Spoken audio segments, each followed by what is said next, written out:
Hi all, welcome back to my channel Aadya's vlogs. నేను మీ గాయత్రిని. Evening time పిల్లలకి ఇష్టంగా చేసి పెట్టే స్నాక్ చెగోడీలు ఇలా చేసి పెట్టండి, తప్పకుండా తింటారు. గుల్లగా ఉంటే ఎన్ని తిన్నా అస్సలు హెవీ అనిపించదు. పెద్దవాళ్ళైనా సరే టీ టైంలో తినడానికి ఇష్టపడతారు కదా. ఇది జస్ట్ ఒక హాఫ్ అన్ అవర్లో మనం చేసేయచ్చు. చాలా సింపుల్గా క్విక్గా చేసేయచ్చండి. కంప్లీట్ ప్రాసెస్ వీడియోలో ఉంటుంది. మీరు కనుక ఫస్ట్ టైం మన ఛానల్ చూస్తుంటే తప్పకుండా సబ్స్క్రైబ్ చేయండి, లైక్ చేయండి, షేర్ చేయండి, కామెంట్ చేయండి. దీనికి ఫస్ట్ ఒక ప్యాన్ పెట్టుకుని పసుపు, ఉప్పు, కారం అన్నీ యాడ్ చేసుకోవాలి. ఆయిల్ కూడా యాడ్ చేసుకోవాలి. క్లిప్ కొంచెం మిస్ అయింది. యాడ్ చేసుకున్నాక దాన్ని కొంచెం కాగనివ్వాలి. ఈలోపు ఒక గ్లాస్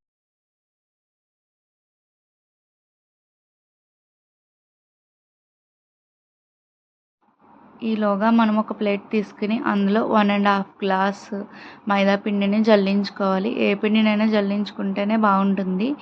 తర్వాత వామ్ని దంచుకుని వేసుకోవాలండి. డైరెక్ట్గా వేసుకునే దానికన్నా దంచుకుని వేసుకుంటే బాగుంటుంది, ఇంకా ఫ్లేవర్.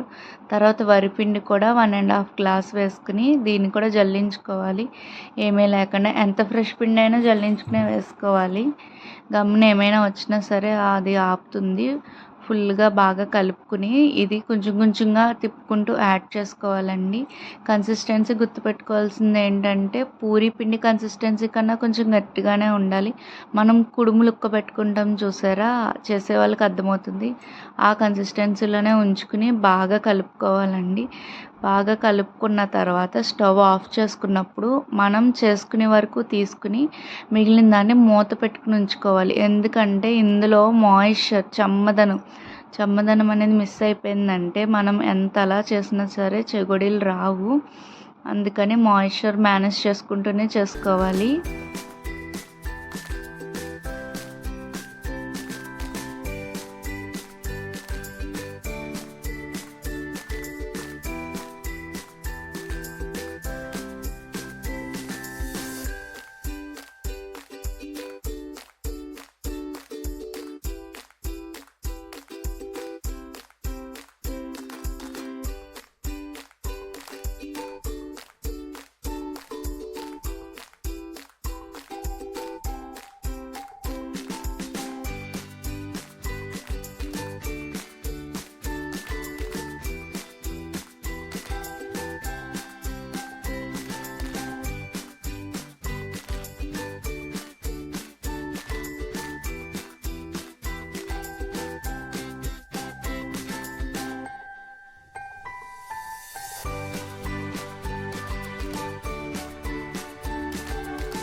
ఈ కన్సిస్టెన్సీలోకి వచ్చాక ఒక బౌల్లోకి కొంచెం పీస్ తీసుకుని మిగిలిందంతా మూత పెట్టుకుని ఉంచుకోవాలి.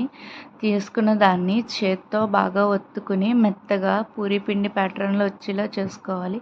కొంచెం వేడిగా ఉండగానే చేసుకోవాలి. ఎందుకంటే అందులో ఉన్న చెమ్మదనం అంటే మాయిశ్చర్ మిస్ అయిపోతే మనకి చెగోడీలు అనేవి గుల్లగా రావు, చిట్లిపోయినట్టు వస్తాయి. చూసారా, చాలా సాఫ్ట్గా అయింది కదా. ఇప్పుడు దీన్ని చిన్న చిన్న పీసెస్ కింద తీసుకుని తర్వాత ప్లెయిన్ బ్యాక్గ్రౌండ్ ఉన్నా సరే ఏ పార్టికల్నైనా మీరు తీసుకుని మనం మెత్తగా నలుపుకుని ఉంచుకున్న దాన్ని బెల్లం తాలికలు చేసుకుంటాం చూసారా, ఆ ప్యాటర్న్లో మనకి కావాల్సిన ఒత్తు బట్టి, అంటే సన్నగా తినేవాళ్ళకి సన్నగా, లావుగా తినేవాళ్ళకి లావుగా, ఎలా ఇష్టమైతే అలాగా. చిన్న చెగోడీలు సన్నగా ఉంటేనే బాగుంటుంది. దాన్ని బట్టి మాకు కావాల్సిన కన్సిస్టెన్సీ బట్టి మేము ఇలా చేసుకున్నాము. చేసిన ప్రతిదాన్ని ఒక ప్లేట్ పెట్టుకుని యాడ్ చేసుకుని దానికి కూడా మూత పెట్టుకున్నాము. చూసారా, ఇలా ప్రిపేర్ చేసి పెట్టుకున్న తర్వాత వీటిని చిన్న చిన్న చెగోడీల కింద కట్ చేస్తారు. ఇలా ప్రాసెస్ చేసుకుంటూనే ఉండాలి. ఒక పక్కన ప్రిపేర్ చేసుకుంటూ ఉండాలి. మేము చేసుకుంటున్నాం. ఇంక మిగిలిన పిండిని కూడా తీసుకుని, చెప్పాను కదా మనకు కావాల్సిన వరకు తీసుకుని మిగిలిన మూత పెట్టుకుని ఉంచుకోవాలని, రిమైనింగ్ కూడా తీసేసుకుని బాగా మెత్తగా కలుపుకోవాలండి.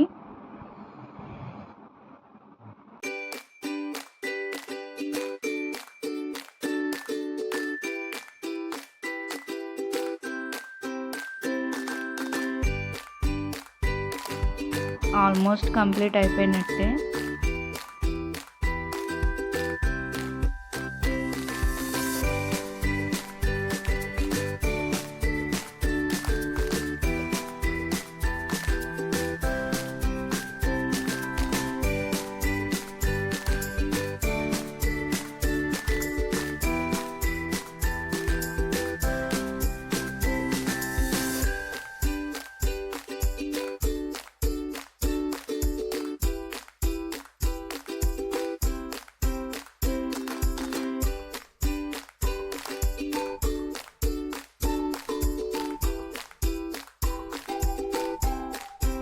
తర్వాత చిన్న చెకోడీలు కాబట్టి మన ఫింగర్ సైజులో పెట్టుకుని అలా కట్ చేసుకుని ఏమైనా బ్రేక్అవుట్స్ ఉంటే జస్ట్ హ్యాండ్స్తోనే ప్రెస్ చేసుకుని పెట్టుకోవాలి. బ్రేక్అవుట్స్ ఉంటే అలా వదిలేసామంటే అవి 2 ముక్కలుగా విరిగిపోతాయి. అలా ఎడ్జెస్ని కట్ చేసుకుంటూ చేసుకోవచ్చండి. ఇంచుమించు మనకు ఒక్కొక్క దానికి 4-5 చిన్న చెకోడీలు అవుతున్నాయి. అలా చేసుకున్న తర్వాత ప్యాన్ పెట్టుకుని ఆయిల్ హీట్ అయ్యాక లో ఫ్లేమ్లోనే వేగించుకోవాలండి. హై ఫ్లేమ్లో వేగించుకుంటే కలర్ వచ్చేస్తుంది కానీ చెకోడీ వేగదు. సో లో ఫ్లేమ్లోనే వేగించుకుంటూ ఉండాలి.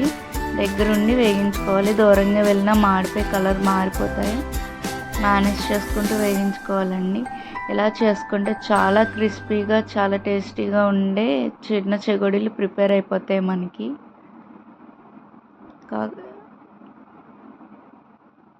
అది ప్రిపేర్ చేసే ప్రాసెస్ కన్నా ఈ స్లోగా పేషెన్స్గా వేగించే ప్రాసెస్కే కొంచెం ఓపిక పట్టాలి. అందుకే 30 మినిట్స్ పట్టింది. లేకపోతే 10 మినిట్స్ స్నాక్ ఐటమ్స్లో యాడ్ అవుతుంది ఇది కూడా. అండ్ ఇలాంటి రెసిపీస్ మన ఛానల్లో ఇంకా ఉన్నాయి. మీకు కనుక ఈ వీడియో నచ్చినట్టయితే తప్పకుండా లైక్ చేసి మన ఛానల్లో ఉన్న ప్రీవియస్ వీడియోస్ని కూడా వాచ్ చేయండి. హోప్ మీ అందరికీ ఈ వీడియో నచ్చిందని అనుకుంటున్నాను. Thanks for watching. బాయ్.